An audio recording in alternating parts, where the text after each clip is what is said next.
Pemirsa, sepanjang kawasan Mahatama Wan Gerilya Lingkar Dalam Selatan Banjarmasin Selatan seakan menjadi wadah pembuangan akhir ratik lantaran terlihat tumpukan ratik yang menggunung hingga memakan separuh badan jalan Kamarian Senin 24 Februari 2025. Wakil Wali Kota Banjarmasin pun akan bergerak cepat mengatasi permasalahan ratik ini, bahkan ditargetkan tumpukan ratik tersebut akan dapat diselesaikan dalam 2 kali 24 jam.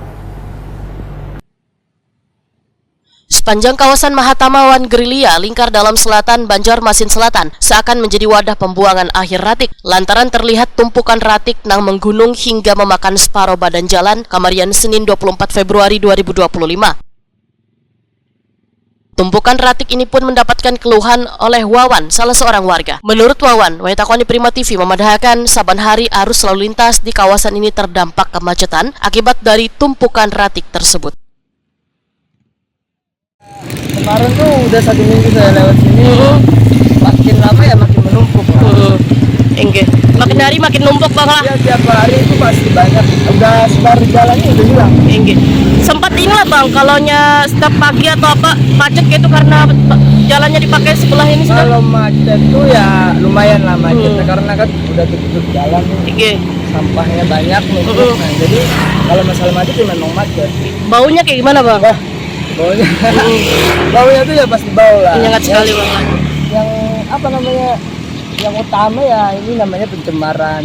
Lingkungan ya bang ya. Enggak. Otomatis rakyat yang jalan lewat sini pasti terganggu dengan suasana ini. Bang, apa harapannya untuk pemerintah nih bang? Ya harapannya secepatnya ya atasi lah. Jadi kan TPA itu ditutup. Iya benar. Secepatnya juga TPA itu dibuka. Biar siap. apa? Biar masyarakat nggak lagi di sini membuang. Siap. Secepatnya bang ya. Secepatnya masalahnya. Kita nggak bisa nyalahin masyarakat karena masyarakat bingung mau kemana. Mau buang di mana ya bang ya? Iya. Oke. Wakil Wali Kota Banjarmasin Ananda menyatakan akan bergerak cepat mengatasi permasalahan ratik yang menumpuk di kawasan Jalan Lingkar Dalam Selatan ini. Bahkan ditargetkan tumpukan ratik tersebut akan dapat diselesaikan dalam 2 kali 24 jam. Jadi rapatnya pada prinsipnya belum selesai.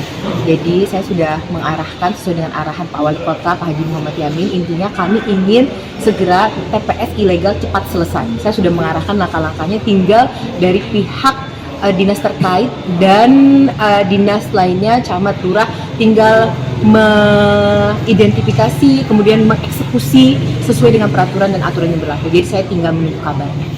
Saya harap ini bisa selesai dan mulai dari besok 2 kali 24 jam kita usahakan selesai. Oke, siap. Insyaallah. Yang di jalan Jalan Wali Kota. Ya, di Jalan Pak Ibnu Sina dan Simpang Gerilya lampu merah. Kita targetkan 2 kali 24 jam selesai. Bisa diselesaikan kalau mau diselesaikan. Ananda pun meminta warga untuk turut bersama-sama mengatasi permasalahan ratik dengan cara memilah ratik sebelum dibuang ke wadah pembuangan ratik.